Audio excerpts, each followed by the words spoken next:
એક ગુજરાતી કે ને આપણે એની અપીલને ન સાંભળ્યું ને બીજો ગુજરાતી એનું સોલ્યુશન ન લાવે ને તો ગુજરાતી ન કહેવાય.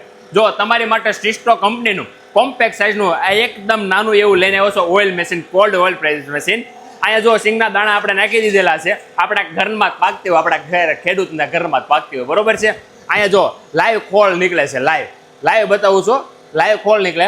અહીંયા બાજુમાં બતાવો, ધાર જોવો, તેલની ધાર કેવી જબરદસ્ત થાય છે. આની ક્વોલિટી કેવી છે નહીં બતાવું. 12 કલાક રાખેલું તેલની ક્વોલિટી છે. આમ જો ઘી જેવું જાડું લાગશે.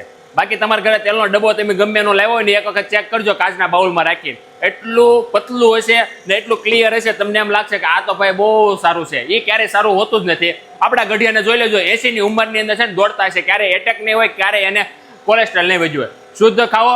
આપણા પ્રધાનમંત્રીએ અપીલ કરી છે 1 વર્ષ માટે તે બહારની કંપનીનું ઓઇલ ખાવાનું બંધ કરજો, ઘરે આવી રીતે બનાવો.